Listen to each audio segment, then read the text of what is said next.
It looks like you're back in the good old USA. Yes, sir. Let's start with who was at the boot camp. Has some good feedback. Paul, we're disappointed that your flights didn't make it out here. I was disappointed. I was raring to go, booked and locked, and something about United, I guess. Yeah, I guess so. I think was it American United or United and Southwest that had a lot of those planes grounded? Southwest had like 15% of their air fleet. Yeah, that makes a big difference. Hey, I'll call on somebody. David Grout, what were some feedback and takeaways from the boot camp that you had? Well, right now I'm working on a letter for all the teachers and principals and PTOs, and kind of got me enthused again to rewrite the packet that we sent out in the past. So, I mean, that's what I'm working on right now. Got, a lot of input from other people at this event this last weekend, just kind of getting re-enthused, right? Even farther, right? And just more potential, right? More potential, right? That's doable. Absolutely. And that's a big thing to go to these things, is to get more re-energized every time you go, right, guys? I mean, everybody that goes, I mean, that should be one of the top things that I think you get out of being there. A lot of times it's not about getting new information, although a lot of times you do get new information. Whenever I'm at something like this, Master Oliver, you'd probably say the same thing. When we go to like Dan Kennedy's events or one of these other things, it's not always new stuff. It's like, oh yeah, that's the stuff I really need to get working on. And then you could really get working on it, or getting re-energized to do the same thing, do stuff better. Yeah. It's my old conversation I had with, I was in a franchise seminar, and my franchise attorney, who was a, $1,200 an hour type, comes up to me and says, so are you learning a lot of new stuff? And my response was, no, but I'm learning a lot of stuff that I'm not doing that I already knew. So a lot of times that's the more important element. The other thing I think is most important sometimes is just the hallway conversations and the dinners and lunches. I saw, and good for all of you, a lot of congregating over dinner, congregating over lunch, in the breaks, not that there were very many, really brainstorming and putting things to good work as well. Jan, what are some takeaways you had? I saw Jan. I thought it was great. I'm here. Okay. A lot of takeaways, actually. The remotivation, just getting motivated was great. Being around people that are doing better than you and that you can look up to, and it can kind of get you excited and you realize the potential. And then a lot of reminders of stuff that I know I should do, that I like press releases. I haven't done a press release in forever, and I used to do them every month. I was real good about them. So just some reminders of stuff that to do. And then I loved the after school enrichment graduation. That was good. It was similar to mine, but they did some things that made it better, and I'm going to incorporate some of those things. Good. As a matter of fact, I liked it so much, I took the Facebook post and I used that for my instructor meeting yesterday. And I showed them and I said, say the things you like about what he did, and what is he doing differently than what we're doing. And then we kind of role played some of that stuff. So it was great. I thought that was really good. Excellent. Excellent. Can you share specifically what you thought was different about what you're doing now? Did you kind of? He made it more fun. So what Jarvis did is he had a bang and a boom and a squish and a squash and a snap and all these like, woo, and then he does a jump front kick. And Mayan, like when I go to the schools and when we do our graduations, we're very martial-like, very formal, very traditional, very martial-like. And I think he makes it just more fun. And that's, I think, really important. Yeah, especially when you're dealing with first, second, third graders, kindergartners. Yep. The other thing that he did, which Grandmaster Smith is real good about, is bringing everything back to black belt leadership. And I really wanted my staff to see that, because I wanted them to see how to do it. The only one they ever see really doing it is me. And so now they got to see Jarvis doing it. Soon, hopefully, they'll get to see Grandmaster Smith doing it, because that's a big part of getting people prepped for club, is talking about making the commitment to black belt and beyond, and masters, being a master's belt and those things. Yeah. And that's a habit they have to develop too. It's got to be something that we watch them. I mean, I watch my guys teach class and we give them a grade sheet, and that's one of the big things that we look for. If they're not mentioning black belt every minute, we say it's a rule that we follow, and you have to. There has to be a habit, because if you just tell them to do it and say you ought to do it, they go, yeah, that's a great idea, but then they won't do it. They get in the rhythm of what they've done for 20 years, and they'll even people that were brought up that way and always had that in their classes, they don't mentally think that, because what do they think the outcome of a class is? They think the outcome of the class is learning the curriculum, the form or the kicks or the thing. They think that's what the outcome is, but the outcome really should be that they prepare them for the club or the program, the other programs, right? That's the outcome that we have. The outcome is the renewal. Yeah. And the other element is that a lot of times we think that individuals know how to set goals, and we just have to kind of convince them that this is a goal they should set. And the reality for most people is the opposite. They've never really set goals. They kind of stumbled their way through school, and they sort of had an idea they wanted to go to college and graduate and that type of thing. When you come to parents, with kids, in most cases, nobody's really taught them how to think in terms of deadlines and incremental steps and targets, and how really to anchor it in for what's in it for them and why they want to do it. We've got to teach goal setting from square one. I mean, everything A to Z, or else it doesn't happen. So that's good feedback, Jan. Any other good takeaways to share with everyone? Well, one thing you just talked about, goal setting. And, we teach goal setting every January, and we go into it in such detail. SMART goal, they all understand it, they teach it. But then when I have them do their evaluation and they have to write their goals, they write crappy goals. Yeah. Like, I will improve my karate. I mean, it's a good thing to do, but it's so sometimes I get what you're saying. You have to do what you're teaching. Yeah. Well, that's not a goal either. So you have to tell them that's not a goal, because it's not. I know. I do. It's not smart. I get it. But they don't get it, and they've taught it. That's what's weird for me. It's like you've taught this stuff and you're not even giving me a specific goal. Yeah, you're talking about your staff? Yes. Yeah, absolutely. Well, and with your staff, you said every December, every January, correct me if I got it wrong, but with your staff, you have to be setting a goal every month and then every week and then reviewing it every day, right? So it really is important that, goal setting is like, I'm anytime I use these analogies, I mess them up, but, think about your bowling and you're watching where your score is on every frame. So many times we don't do that. I'll talk to school owners who, they review their month 2 weeks after the month is over. Well, no, I want to be reviewing where we're at and where we're going at the beginning and end of each day, right? And holding them accountable and forcing that. But the same thing is true of your students. That's why you're using the ID card as their incremental goal to gold belt or orange belt or green belt, and how many steps that is towards black belt. I mean, all of those different levels really makes a massive difference. Somebody else who was there, Eric, what were some of your takeaways?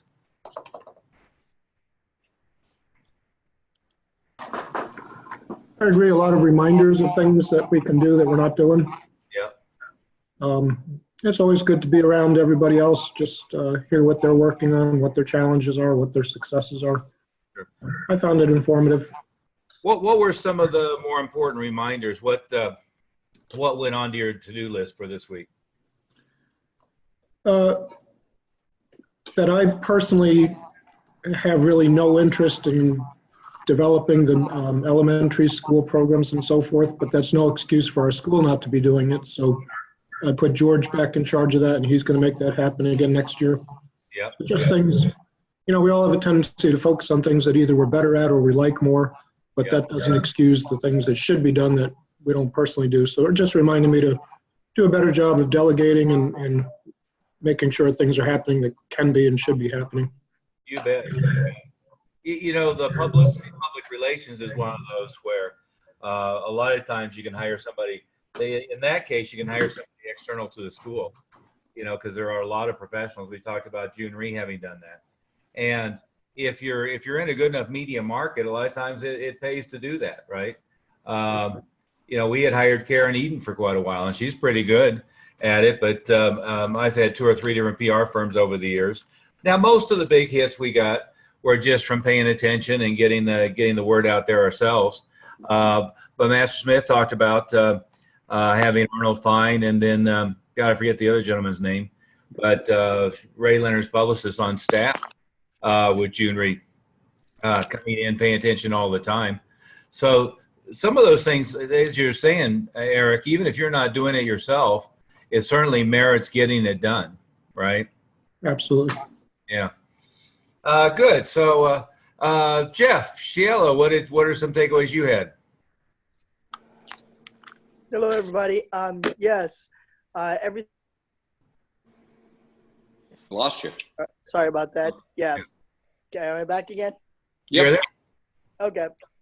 Yeah, it's a lot of reminders of the same stuff that we should be doing, but then going into details. The after school enrichment program, I've got the after school enrichment program, but just like Jan said, it's very military like, and I do, the parents love it and everything, but then Stephen was able to tell me, how he got to be able to talk to all the parents. Just because he has 2 people. It's him and Jarvis at the same time. And he said he goes and talks to every single parent, because I was asking how he got such a turnout for the graduation. It was just amazing in the way they did it too, because you got a chance to see not only the kids having a lot of fun, but the parents actually enjoying what was being taught. And just like Janet said, it was just a fun class for the kids. And when they got through, they ended up doing a whole combination, which was the review for their test. And then they had the parents come onto the mat. So they got them even more involved. And then the last thing that completely blew me away was the testimonials. Yeah. They got them to do the testimonials on the mat. And I was like, oh my goodness. It was just really incredible. They really did a bang up job. And I'll tell you what, those guys are the nicest guys in the world. And you can ask them anything you want. You bet. You bet. Now, something that, to my knowledge, they've never done that they should is record all of those parent testimonials and now use them as video, audio, and written for the to set up those programs. They were actually recording them, sir. Good. Because that's something that every PE teacher, every principal, every after-school program person, every PTO person, they should all have that, right? And in fact, it'd be a great video for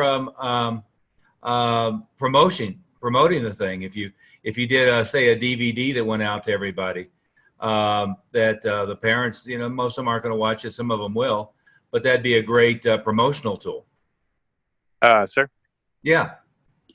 Honestly, I'm working on that video right now, and once I get this thing put together, anybody could share this with a school and say, hey, this is the program we're going to be bringing to your school.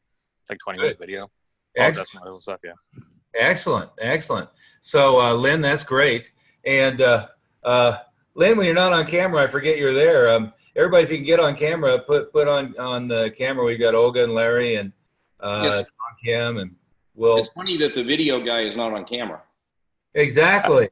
I'm always behind the camera. And besides, I'm always walking around with my phone. That's really the.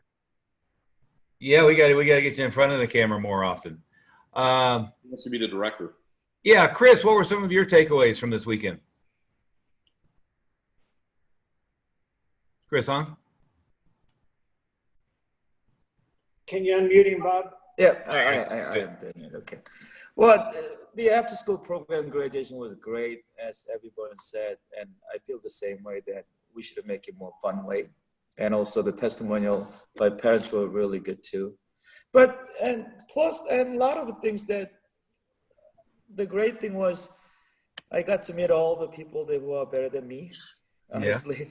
Yeah. And I learned a lot just by listening to just everyone there. And remind me that all the things that I should have been doing. So I should get back on track and things that I forgot to do. And just keep doing those, Good. Jason Purcell, both of you had some good contribution this weekend. What were some takeaways?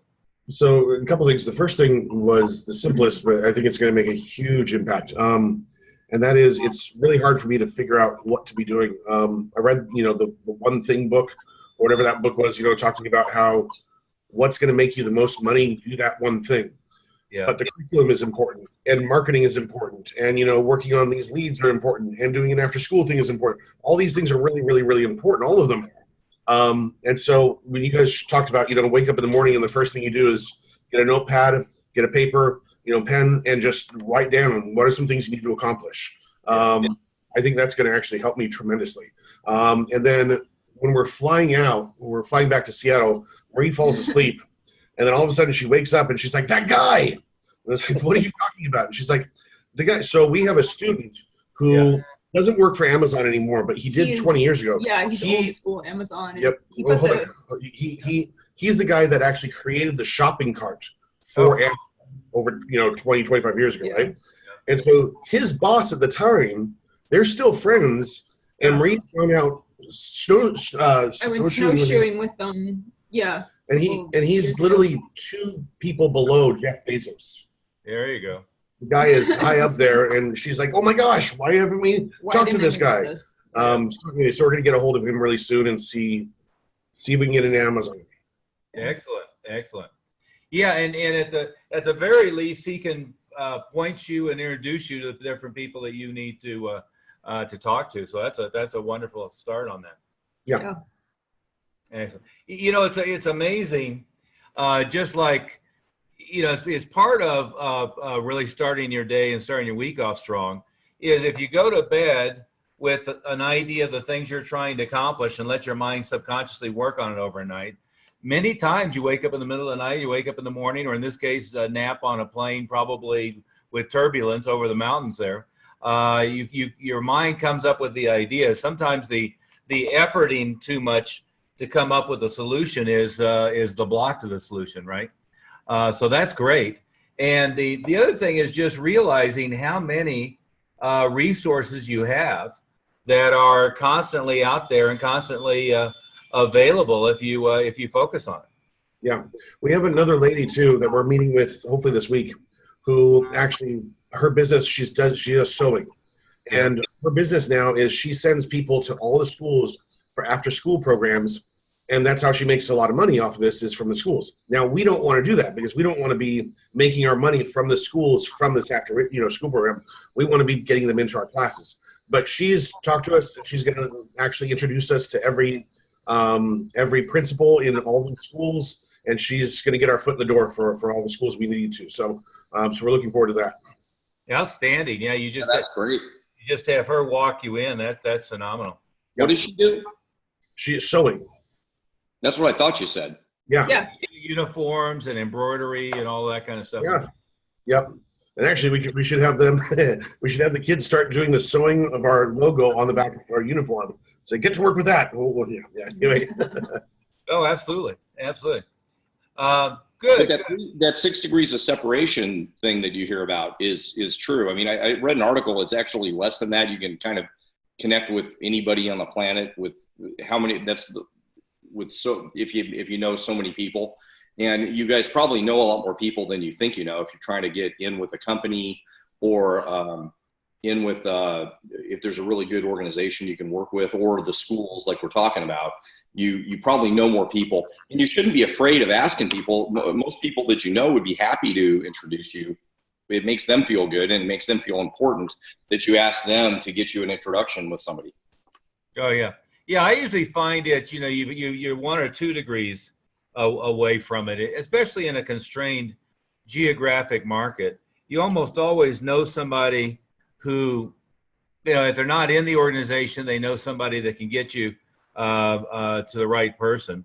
It's amazing when you just start talking to your students and keeping track of people. And even, once you've done it pretty well, you start knowing students who, you trained 6 months ago or 5 years ago, whatever it might be. But you very quickly start to find those students that really have tied in with a lot of things.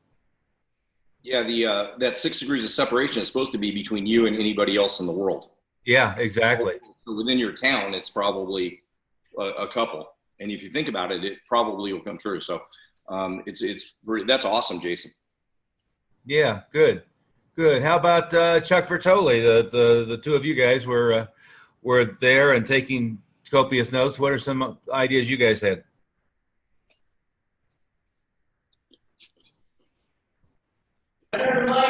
I got it.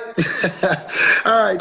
Yeah, just went through a lot of the stuff and went through our notes, and it's really a repeat of a lot of the stuff that we know we need to do. Yeah. But haven't quite gotten to yet. So just went home and dialed up of the top 3-4 things we need to do. Get buddy days going. We have that scheduled now. So we're going to be doing that, I believe, Saturday. Yeah. So we have a buddy day scheduled. We have, what else do we have scheduled? We have a couple events coming up pretty soon. We're doing our gym teacher for a day coming up in a couple weeks. So all the notes from that were phenomenal. So we're really getting ready to set that in motion. And we actually just sent an email off because we didn't have it set up originally to incorporate that with after school program. Yeah. So that was really great too. So just hearing all the stuff and the way that you can combine it together has really kind of opened our eyes a little bit more. Good. Yeah. So we're working hard, sir. Excellent. And who haven't we talked to that was there? Let's see. Don't know who I'm missing here. Karis? Yeah, there you go, Karis. Thank you, sir. Yeah, just like everyone has said, I'll just echo it. It was so great to just be refreshed on a lot of the ideas that we've heard before, but the more you hear it, the more it sinks in and you can figure out ways to apply it to your own school. So it was good. One of the takeaways I had, the biggest one is just, I need to get into the area schools. It's something I've always known we have to do. It's a huge piece of the puzzle that just I haven't taken the time to tap into. So as it turns out, last night we had, there was a family night we were invited to be part of at an elementary school down the street. We've done it a couple years before, and all it was we just set up a table, we booked a few appointments, and they had us do kind of like a 15-minute lesson. In years past, we didn't really do it well. I mean, we booked a couple appointments, but nothing huge. Last night when I went, it was me and one of my instructors, and then one of our instructor trainees, a student. And we booked a dozen appointments. So I've got all these here just for this week. And then after being at the meeting this weekend, I just kind of had that fresh in my mind about all the other opportunities I should be chasing after. So I met the principal, just kind of made that relationship there. The lady who was organizing it was, I didn't really know her role at all, but I introduced myself and I pointed up to the wall because all the character pillars are painted on the wall. And I just said, how do you teach those to your school? Because we have those same words up on our wall. And she said, well, the classes do individual activities together, but then once a month we do assemblies. And that's what I was hoping she would say. Right. So before I could even ask her, she said, so if you guys want to come in and teach an assembly, absolutely. So I figured out, when's a good time to call her to get that set up for next year. And she's all on board for that. And it turns out she's the lady that coordinates all the character development, whatever in their school. So that was really cool. Then when it was our turn to teach our little 15-minute class or lesson, it was the fitness night. So we went into the gym and I couldn't believe there was like 70 people between the kids and their parents. The principal was there participating. And my instructor put his headset on and he's teaching this class. He's really great at it. They were having a blast. The principal's on the front line doing push-ups and everything. And before he started, I told my instructor, you're selling the program to the principal. I want you to sell it to him today. So he did such a great job of explaining why we do everything and just making it real fun, like he does for any other intro. But as I was standing on the side, the lady kind of coordinating that room, I figured she must be a teacher. So I said, are you the PE teacher? She said, oh, yeah.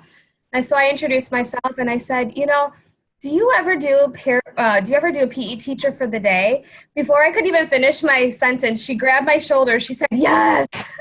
She said, please come in and do this. And so I'm going to call her today. And it's like immediately she wants us to come in. Now I did hear, as we were booking appointments, people would come to us and say, Yeah, my kid does the after school program and loves it, so we'd love to come in. Now, see, it's not us doing their after school program. It's another school in the area. And I just thought it was kind of cool that they did all the work and now we're booking the appointments to get them into our studio. So that's kind of cool. Yeah. In time, I'm going to kind of see if we can, you know, wiggle our way in and do the after school enrichment instead. So I just thought that was a cool way to just make a lot of contacts in that one elementary school.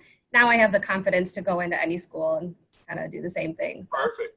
Yeah, you get those same people just introduce you to their counterpart in all the other elementary schools. Yeah, exactly. And get testimonials from them and get them to write a letter. And shows how much opportunity is there, but it's not going to seek you out. You have to seek it out.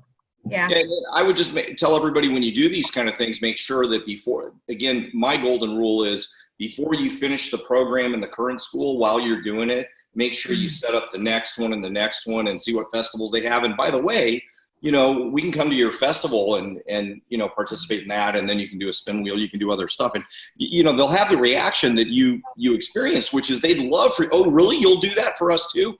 You know, the reaction is much less of, oh, you really want us to let you do that too? It's much more of, you'll do that for us as well, you know, and they'll be so thrilled that you want to help them more. Yeah. Yeah. So one question I have though is, I want to do this right. When we do the PE teacher for a day, I know we've talked about using that as kind of a launching into an after school enrichment. So it would make sense to say we need the participation waivers, but since we are not going to be doing it for that reason, you know what I'm trying to say?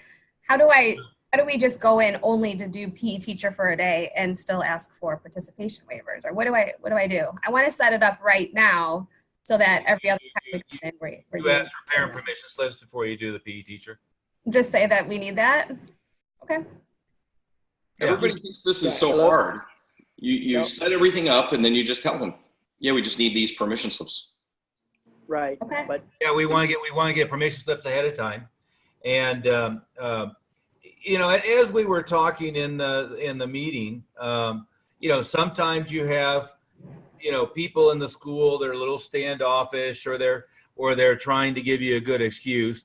One of the excuses that does come up from time to time is, well, we're not allowed to give out any parent or any kids information, but you're not asking for any parent or kids information from the school.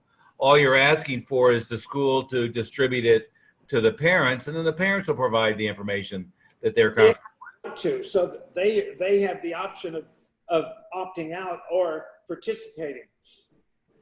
Well, so if they have the option, then they're going to know it's not even really required by us. Well, then, Kara, stop overthinking it. Just, Okay. You're going to go in and do a PE teach for the day. Prior to doing the PE teach for the day, prior to teaching them a karate class and PE class, what you need is permission slips. Your excuse, if they give you any pushback, is, you know, our insurance company wants that. By the way, here's proof of insurance with coverage for the school and the district, which is something I always do for them. Yeah. You know, okay. Here's background checks on all of our people. Here's proof of coverage. You know, our insurance company wants us never to teach a class without knowing who was in it, right? Okay. That sounds pretty reasonable. Yeah.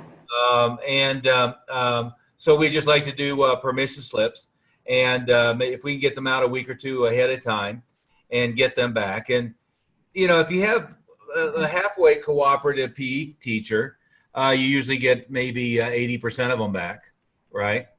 Mm-hmm. So how big is this particular school, Karis? Oh, gosh. I didn't even look into it. I didn't really expect all this to happen so fast, but just by the looks of it, probably 600 students. It's okay. Average elementary school, K through 5th grade. So, well, yeah. Good. I mean, and you know, around here that would be a big one, but oh, okay, yeah. If it's 600, and don't get me wrong, we have some that are like 1,200, but usually, you know, 300-400. So if it's 600, what's 80% of 600? 480. You know, if you get 400 or 500 permission slips back, you're tickled to death, right? And then, you know, probably half of them check that they're interested in more information. Now you've got 200 really solid, fresh leads. Yeah. To work on. You got another couple hundred that can should get direct mail, sequential follow-up, email follow-up, etc. So it really anchors you in there. And no, Karis, real quick for Karis. The idea isn't to do the PE teacher just to promote an after-school program. We've done thousands of enrollments just from doing the PE teacher for the day, with permission slips, right? You know, I hear a lot of people use that Barry Vanover's language of what is it? School talks. All school talks is a butchering of my PE teacher for the day, with the missing element being the permission slip, right? They missed that part. But once you get the kids in and they're all doing a little fun introductory class with you, and ahead of time you had permission slips, you having the ability to proactively follow up as opposed to, you know, give them all a flyer or, you know, a guest pass or something, hoping they're going to call you, makes a huge difference. Yeah. Yeah, and Master Oliver, I just wanted to quote one thing. Karis, it's not that the permission slip you say is optional. It's just however much they want to fill out. To check the box is optional for them. You don't tell them the permission slip is optional. That wasn't the optional part. Yeah, no, I don't say anything of the above unless the principal says, well, with privacy laws, we're not allowed to give out any of the information for the kids. That's one of the buzzwords, U.S. and Canada.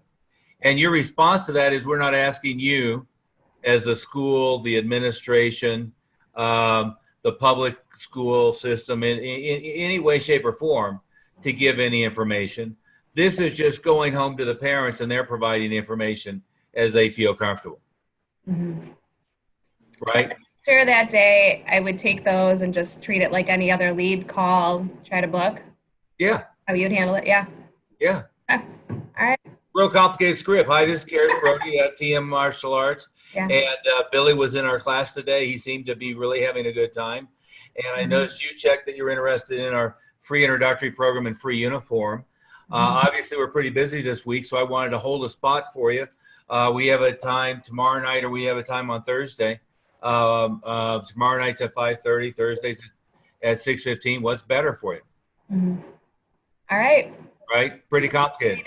I mean, this is a huge, huge piece of the puzzle that I know even in a month or two from now, I'm going to look back and say, why did I wait 5 years to do this? Yeah. So, yeah. And then you want to use the relationship to get into the other schools. You said there's already somebody doing an after-school program, another martial artist there now. Mm-hmm. Yeah, there's 2 other schools in the area that, well, there's more than that, but there's 2 that are kind of on our radar, you know, that are not as large as us, but pretty close, and they're pretty, have a pretty deep roots in the area. So one of them, we don't like at all. They're just real disrespectful to us, and we try to avoid them. The other school, the one that happens to be in, you know, doing the after school program, we hear really good things about them. Yeah, and then there's us. So I typically don't care about what anyone else is doing. I really don't. I know that we've got a great thing going on. But yeah, when those 2 schools, when their names pop up, I just take notice. Anybody else, they're too small for me to even notice. So. Right, but you said they're in that particular school. One or the other is already doing something there. Mm-hmm. What are they doing? What are they doing? Yeah. I don't know. Well, I looked on the sheet. It said 1 month for $50. I didn't really see any other information of what they were offering or anything. Well, 1 month at their school for $50, or are they doing a program actually in the school? In the elementary school, in the gym. Yeah. Okay. And when is it done? I don't know. I didn't take that paper to look at the information. I just heard other people asking or telling me, my kid is in your after school enrichment program, and so sure, we'd like to sign up for, to come in. So I just started to catch on that somebody else was doing something there. And I didn't correct them. I didn't say, no, that's not us. Don't be surprised, Karis, that if there isn't even an after school program going now, it was something that they were in before. Right. Yeah. So I happened to ask a PTO mom that was there, and she showed me a paper, and I didn't want to take too much time in front of her, like staring at it. So I just glanced at it, and it said, I know $50 for 1 month, but I don't know what else it said. Okay. Well, all I'm suggesting is always get as much information as possible. Okay. Right? But then number 2, if there's already a 1 month, karate enrichment program going on there right now, great. Let's go ahead and schedule an after school enrichment program for September. Yeah. Right. Or for, for May. But I would go ahead, because even the ones that are fairly good usually miss a couple steps. And, they may go in and do something thinking they're going to come back in a year and talk to them again about doing something. And then if you go ahead and book it, and then when you do yours, you're booked the next one, all of a sudden they're going, well, how these other guys, get me knocked out. It's also the lesson of not letting somebody else do that to you, right? You're constantly every month bringing in donuts to the ladies at the front desk, every month talking to the teacher and the principal, and you always have whatever your next step is booked, right? So, because otherwise they don't know the difference between you and another karate guy that comes in. Right. Or care. Yeah. So that's why I was so glad the principal was there participating in our class. So whatever he does know of the other school, he can have something to compare it to and hopefully see how much value we bring. But you think he will care, or you think he'll know, but he might just think, well, karate, that's really good. And if the next guy comes and says, we'll book for September, then they'll book them because they think, oh yeah, we just did up this karate program with these guys and they were great. So we want to make sure we book you guys. Yeah. So it's what Master Oliver said, just get the other one booked. And the other thing, Master Oliver, is the $50. Where does that money go? Does that go to them? Say, what about utilizing that platform to pitch it back to the school for a charity of their cause versus taking the money? Yeah, well, they can get the money. We would just like to donate that money back to you guys. Exactly. Yeah. The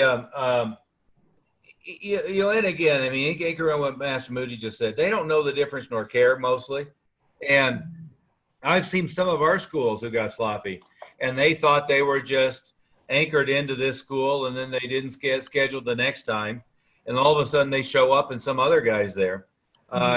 You want to make sure you're always scheduled out in advance so that doesn't happen to you. Okay. Thank you so much. You're very welcome. You're very welcome. Did we miss anybody who was at the boot camp? I see some that aren't on camera here. J-Joe, are you actually there? J-Joe, Lynn, Earth to J-Joe, Earth to Lynn. That's why I like cameras. You can tell if they're paying attention. Hey, Blaine, what were some of your takeaways? I am definitely paying attention, though. Oh, okay. Yeah. Well, let's go to Lynn and we'll go to Blaine.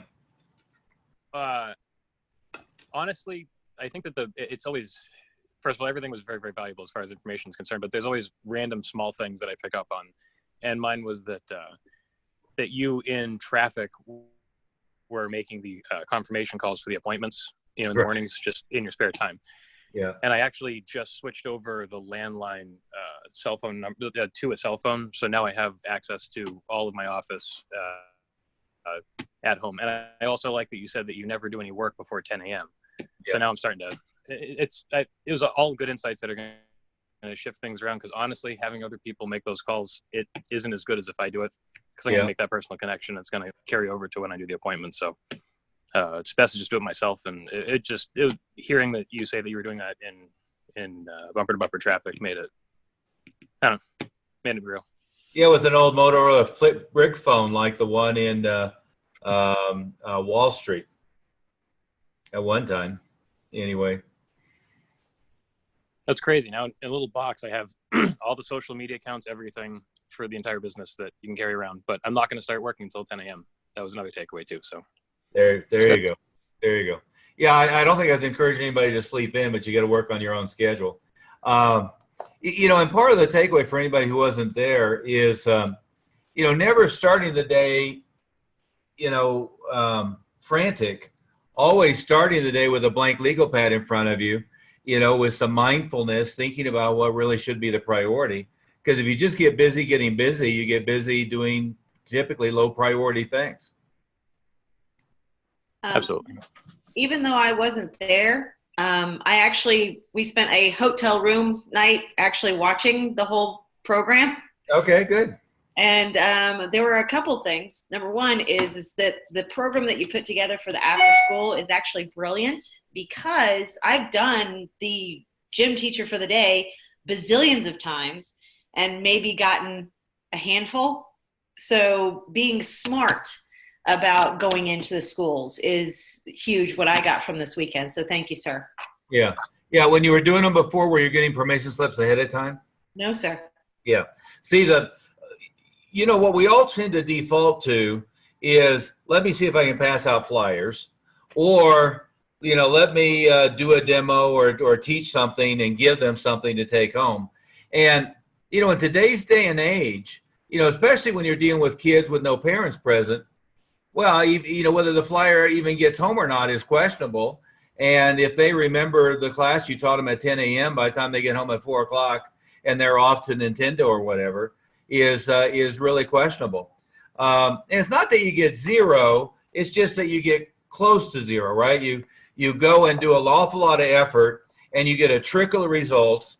And usually what happens with that is you get enough results that you're afraid to kill it, but you don't get enough results that you're happy with it, and you're in this perpetual stage of irritation. Is that a fair way to say it, Melissa? Yes, sir.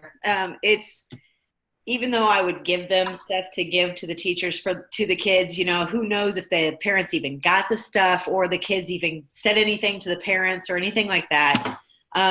Making sure that you have names and numbers of parents is the best way to make sure that you can contact them and actually follow up. Yeah, absolutely. Yeah, we always want to be proactive, not reactive. You know, we don't want to be sitting by the phone hoping they're going to call us. That's for sure. And everybody should be comfortable with, I mean, if anybody can back this up, but it's not hard to get these permission slips. I mean, you just tell them, yeah, set the appointment first, set the event first.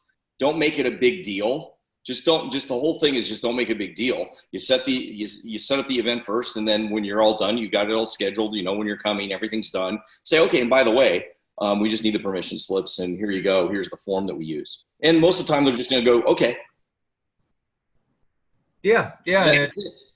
And they do it all the time. I mean, I'm constantly having to sign permission slips for library trips and different things. It's not like it's something out of their normal mode of behavior. Yeah, I have to do it for my high school kid, for goodness sake. Yeah, yeah, absolutely. I did have a question about the books that you were talking about. You said, don't let me forget. And you were talking about the educational and education philosophy books. Yeah, I posted in the Facebook group 3 or 4, and mostly about personality and education, different learning profiles, different learning styles, and I'll pull out some more. I tried not to do the PhD level texts and tried to do things that'd be more immediately applicable. I posted that Please Understand Me book about the Kiersey, aka Myers-Briggs temperament test, which is a useful way to think about teaching. The Emotional Intelligence book, Howard Gardner, Multiple Intelligences, and he's written a bunch of books. Some of the work, the big school districts had gone really deep into pursuing, he basically describes 7 levels of intelligences. And then some of that research has been debunked, but for our purposes, the principle is exactly right. Is rather than trying to teach everybody just the way that you're most comfortable teaching, there's another personality profile that gets used in the education field a lot called format. I'll give you that information as well. But what we all have a tendency to do is teach the way we want to learn, teach the way we like to learn. And then we end up with keeping students who are kind of clones of us and frustrating students who don't learn in the same mechanism that we do, right?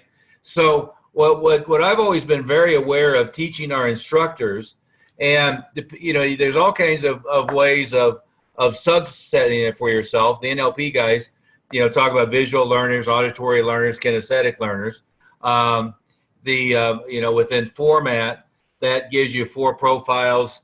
You know, Myers-Briggs is too complicated to use to narrow it down to teacher training, but it gives everybody a starting point for understanding variety and for management, as long as you don't make hiring decisions based on it, because it is invalid for that purpose, really. But it's that type of material, Melissa, to begin with. And I can certainly go back and do, as can Master Moody, some more of the master's and PhD level educational psychology stuff. But I thought this might be a good starting point.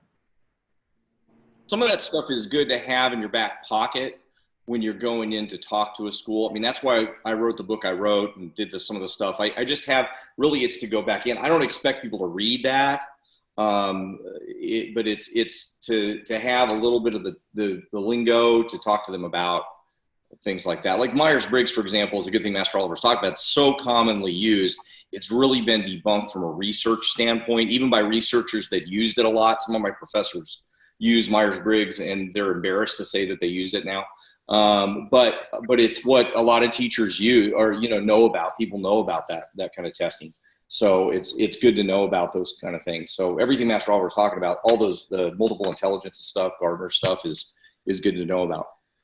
Yeah, and one context of that is when you're walking in and out of schools, look at their bookshelf, and ask about books and ask about what they're reading and ask about all that stuff. But as you start getting more familiar, there's nothing more impressive to a good educator, not that most of them are good, but there's nothing more impressive to a good educator than somebody who's educating themselves on educational theory, educational application, and so forth. Does that make sense? Thank you, sir. Yes. Yeah. So, and I'll put up some of the information about format as well. What you find with all of this stuff is it's useful to give a way of thinking about approaching teaching. And as Master Moody was saying, as I was saying, what a lot of people took it too far. And they said, well, if this kind of personality profile is going to be the best to be a salesperson, I should just give them all the tests and go hire program directors who only fit into that format. And they really aren't valid for that. I was always the best closer in my organization, and I don't fit anywhere near where the personality profile would say if you're going to go hire somebody who was a quote unquote salesperson. And in fact, most of the people that I hired over the years that thought they were salespeople were pretty horrible at it. So, so be careful not to take that stuff too far. Good. Blaine, hey, what were some thoughts that you had, Blaine, from takeaways from the weekend?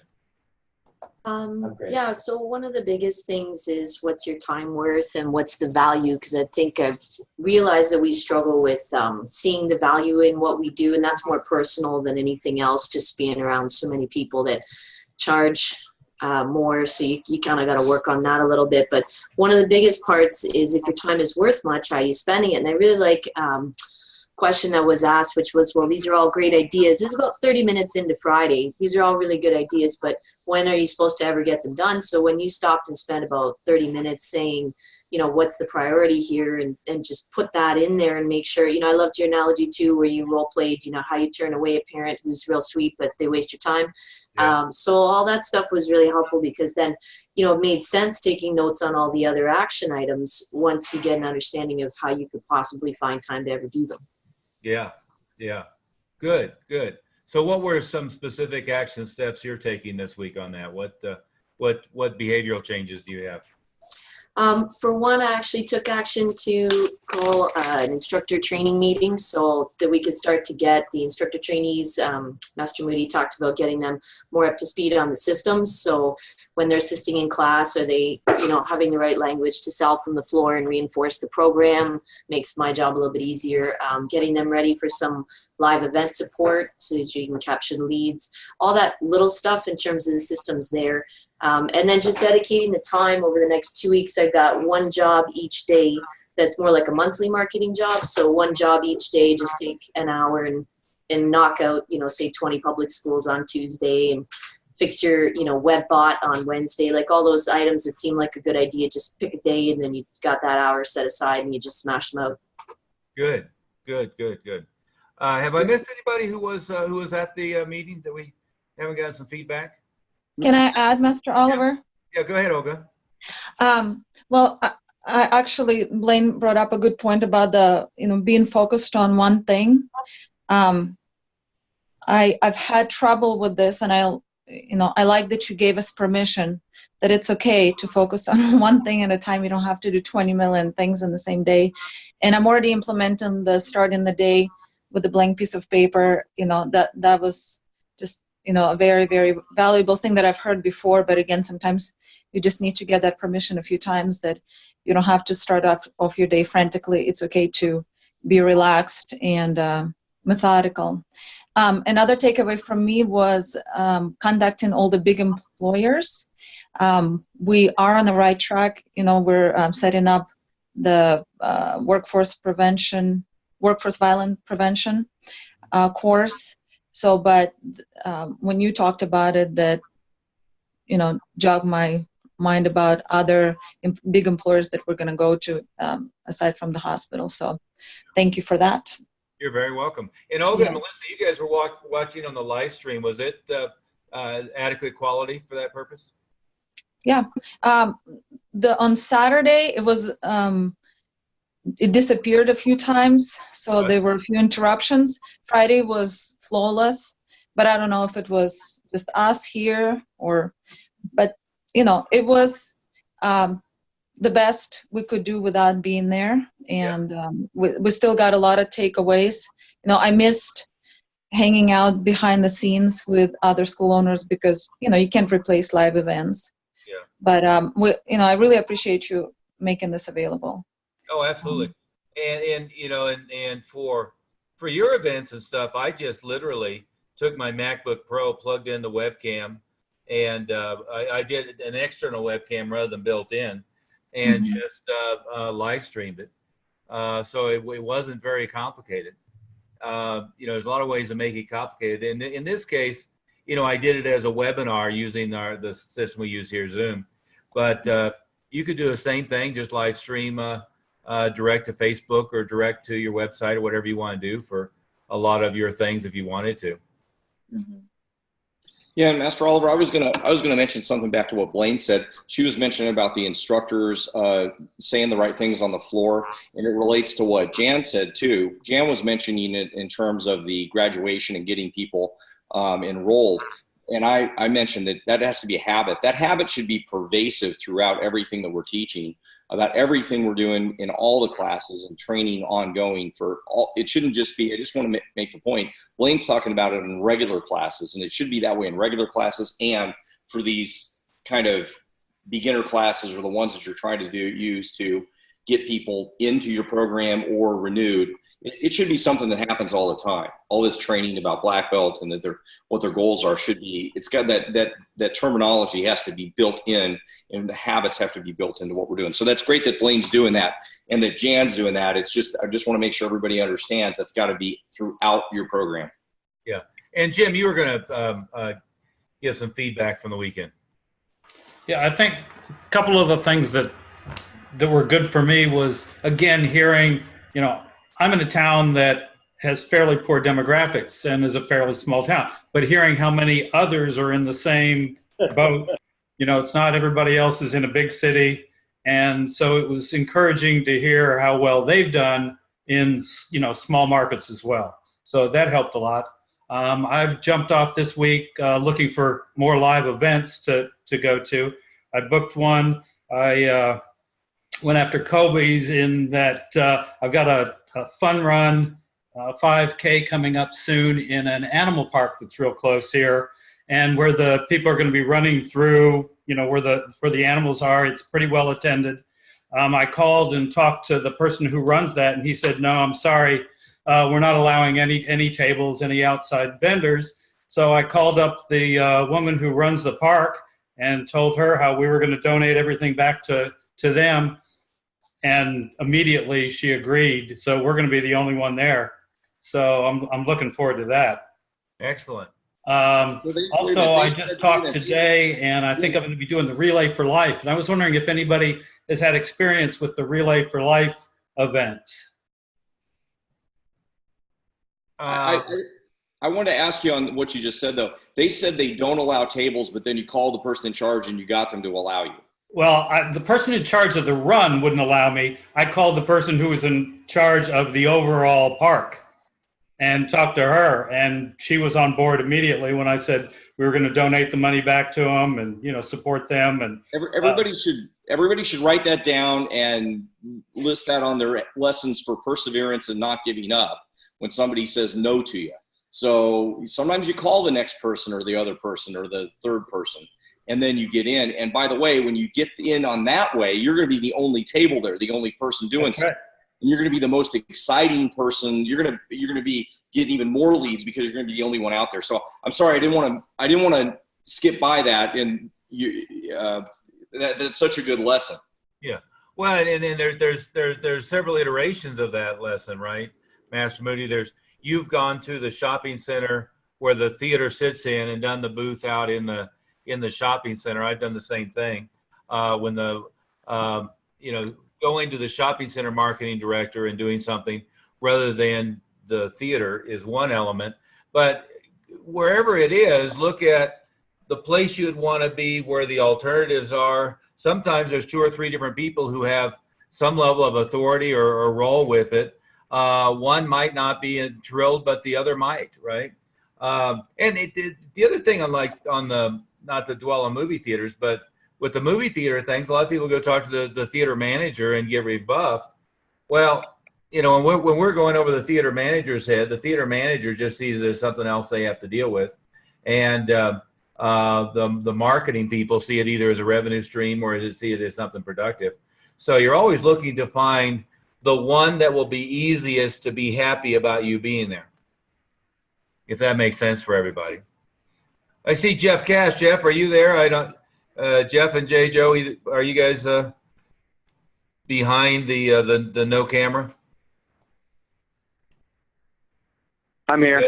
There you go. Hey, now we got Jeff on camera. What were some of your takeaways, Jeff?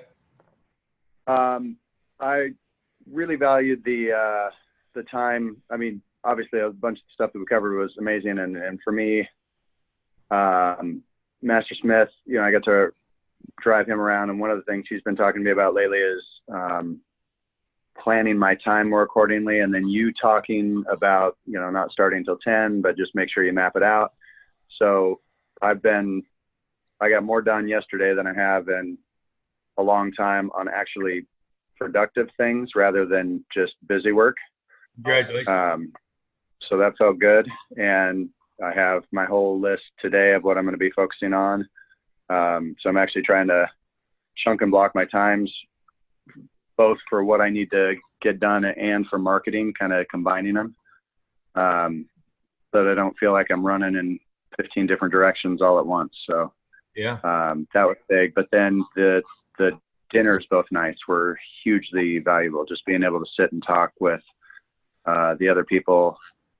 I think it's fairly well known. I've been a little frustrated lately, and so to hear their stories has been helpful to keep me motivated and you know, get after it. So yeah. Well, and I might note that last Tuesday on this same meeting, I beat the snot out of you, and you ended up getting on a plane and showing up. That is true. You know, that's probably putting it mildly, considering the last 10 minutes of the conversation. Is that a fair thing to say, Jeff? Yes, sir. Yeah, yeah. So I'm glad it was productive rather than counterproductive. And something that's important, Master Oliver, is and I'm really glad that Jeff took what you were saying to him in a positive way, because it's easy if somebody's trying to help you and they've tried different ways, so they've tried giving a little harder methods. But the thing is that everybody on this meeting know that we all have one common interest, and that's to help everybody. And if you notice, when you talk to other school owners, they're always very free to share and help you. So that's why we like the live meetings, because you develop a lot of relationships and get to know people that you can also rely on and talk to and give you feedback when you need. And then you always have the group here with our live meetings to share anything. But I want to commend Jeff for taking that and not just, if he had already booked his flight or hadn't booked his flight, it didn't matter, because either way he could have canceled it after that, or he could have decided he didn't want to go after that, but he decided to go and get more information and utilize that information. And that's the key when we do these live events. It's not what you hear, it's what you implement when you get back home. And the implementation of what we're trying to teach you is the key to making all this stuff work. Yeah, absolutely. Hey, Melissa, you just posted a question on Facebook, which is a little off topic here, but what are you trying to figure out? There's a way that my instructor paid my husband. She never did actually end up hiring me and paying me, but she actually paid him by class. And Okay. so that's what we've been doing with our instructors, but from what you had said over the weekend, you need to pay them for their time that they were actually there. So what kind of clock in, clock out system do you guys use? What's a simple, easy? Blank legal pad. Okay. Well, and let me clarify that, Master Oliver, because I have several part-timers. Well, I know, but let me give the simplest explanation first, Master Smith, because you'll give a long explanation. Wrong. No, come on. I always made them 100% responsible for reporting it to me, right? Now, if you feel more comfortable with it's a piece of paper that you pre-printed that's hanging on a clipboard in your office that they fill out, fine, right? What I don't like is I don't like whatever the hell that Jeff Cielo just posted, and I don't like any damn software check-in and check-out, time clock check-in, check-out. I don't like any of that crap, right? Because what I don't want to do is, one, imply mistrust. I want them to tell me, and I'm going to pay them for it, right? And I'll kind of pay attention to it. And, and on a part-timer, I might say, I have you scheduled for 20 hours a week. And if they turn in 27 hours in a week, I'll figure out why it's, it's a little more or something like that. But with everybody that I have, that are getting paid, I always try to get them to tell me what it is, but give them some parameters on what it should be. Does that make sense, Melissa? Yes, sir. Were you going to say something more complicated than that? Can I give a shorter answer than that, Master Oliver? I think it's impossible. Yeah, I'm going to time it. All you have to do, I have a schedule set for everybody, and you can either do it 2 weeks in advance or 4 weeks in advance, whichever you like. But every one of your employees, whether they're full-time or part-time, you set their hours ahead of time.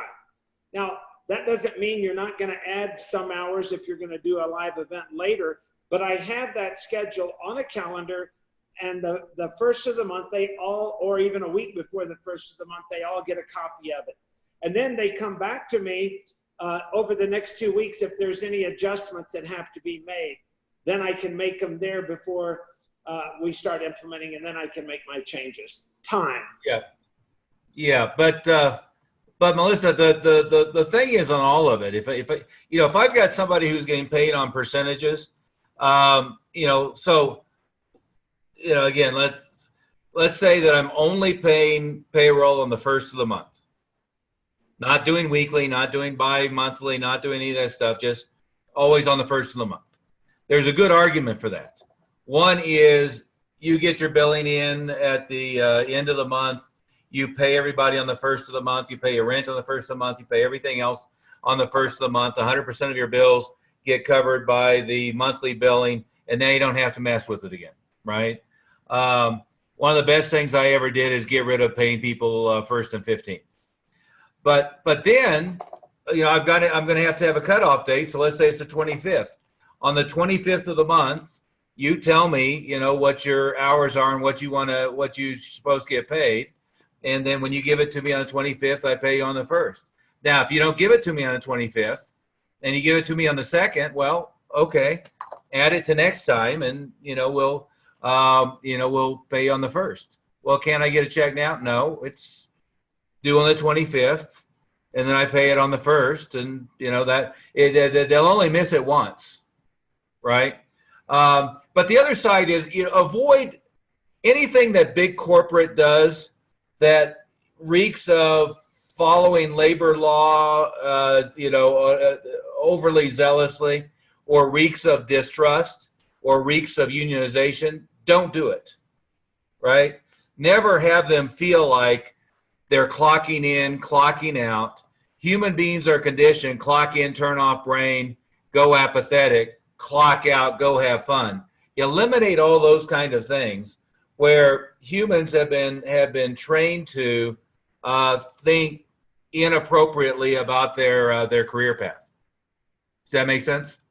Yes, sir. As soon as somebody doesn't turn in their timesheet for a week, and then they go, "Oh my God, I didn't turn it in. Can I still get paid?" And you go, "Well, no, it'll have to be next week." As soon as somebody does that once and the rest of the staff hears about them crying, then everybody gets their stuff in on time. Yeah, and I was saying it has to be next month.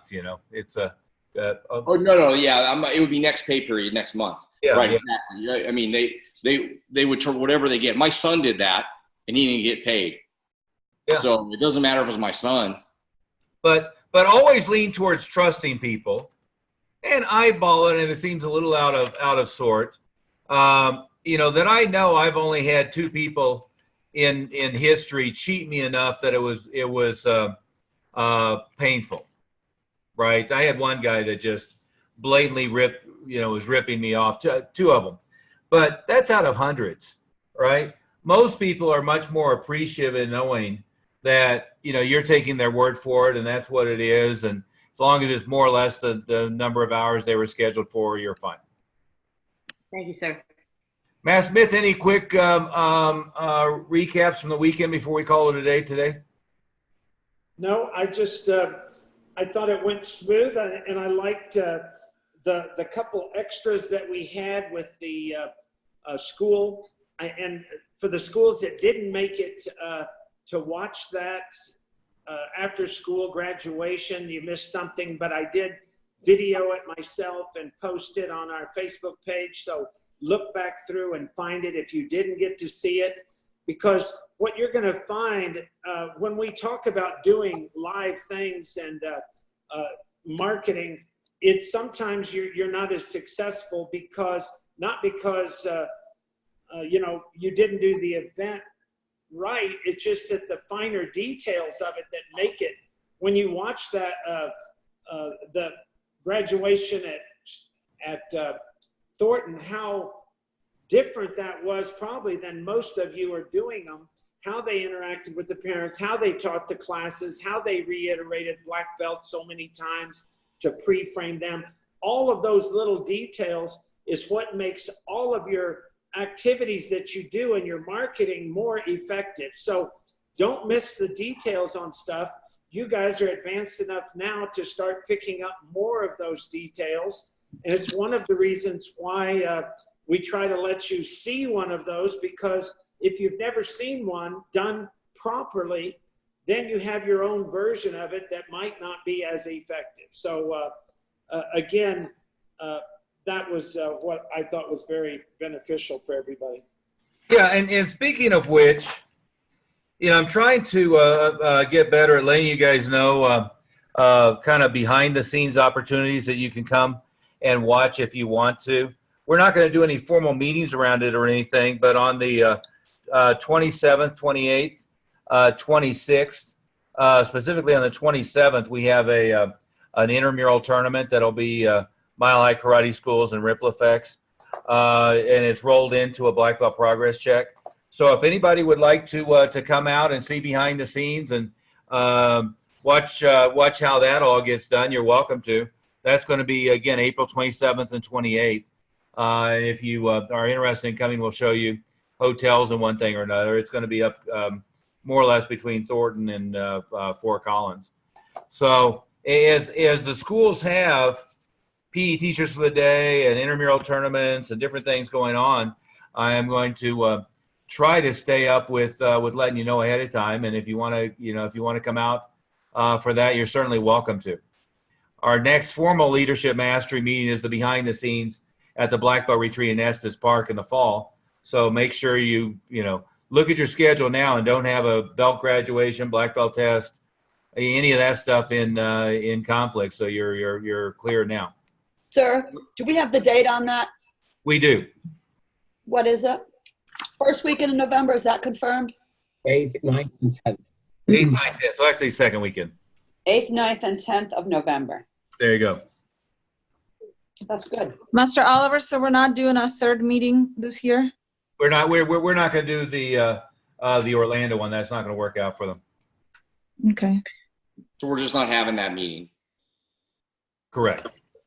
Where is this? That's on the calendar that we posted. Yeah. Did you say Anestos Park? Where is this again? Estes Park, Colorado. I think we were here last year, if you were there. Yeah, you fly into Denver, but it's the right where the Stanley Hotel is, the YMCA camp. It's about an hour northeast of the Denver International Airport. Beautiful location. Really nice. Yeah, absolutely spectacular. Okay. Well, if no other questions, we'll call it a day. Thanks, everyone. And let's make sure, don't forget the movie promotion opportunities that are coming up. You have absolutely the Avengers movie is probably the #1 grossing movie of the year. Disney has a bunch of big releases this year. Toy Story, which is coming up pretty quickly. Aladdin, the next Frozen movie, they'll all be big. Shazam, the DC comic book movies coming up really quick. So there's a ton of big releases coming up. Adam, you had something quick? Real quick question, sir. I know you're busy, but when you get a chance, can you take a look at that video I posted? I'm going to go to the city today. I'm trying to negotiate because my plan is over the weekend. The cops came 3 times because the bar was fighting. Oh. But I just want you to see like layouts when you think of it before I start negotiating more, because they're going to move the bathrooms for me. And it used to be ice cream shop, so the plumbing, I'm going to see what it's zoned as today. After we're done, I'm going to the city. But it just takes 2 minutes to be done. Appreciate it. But hey, you like those photos? I loved them. If you guys don't know what he's talking about, we talked a little bit about my funny experience of being a Walker, Texas Ranger. And he went and found the episode and posted pictures from it. Oh, that was on the show? I didn't understand that when I saw it. That's cool. That was my bit on Walker, Texas Ranger. The short form of the story is I was brainstorming with Chuck Norris and Lloyd Ford, who was at the time director of Kick Drugs Out of America, on ways that we could get a whole bunch of other martial arts schools to raise money.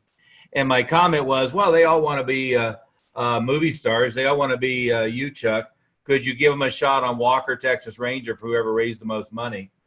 And they agreed to do it. And then by the time the dust settled, I had raised more money than probably the next 20 people in line. And I had said to them, well, I'm the exception. I don't care about being a movie star. Don't worry about it. And finally, they found a spot where I was going to wear a uniform and be in a karate event that I could use as a promotional activity. So that's what that picture was, Master Moody. And then by the time it was done, the episode never even showed live in Denver because it was preempted by the state basketball championships. And it was a 2-parter. Yeah, I was only in. Was I in both? No, you were at the end of the second part, but it's like a spin-off right there. Then their series started after that. Well, there you go. So it's a 2-parter. I'm not sure I've even ever seen it. Yeah, so maybe you were in the second part, and that wasn't the one at the basketball championships. I don't know. I don't know. That's been a few years ago now.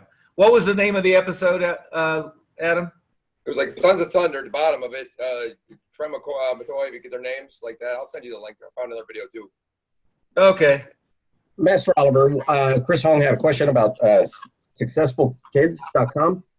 Yeah. We just want to find out how we can access it. Yeah, we need to get Bob with Merrick and make sure everybody has access to that who's in leadership. Okay, that must be brand new. Okay. All right, thank you, sir. Merrick. Yeah, we've been working on that for a while. Okay. Okay. Then I'll get with you, Chris. Okay. Well, we'll call it a day. Thanks, guys. Bye, everybody. Bye.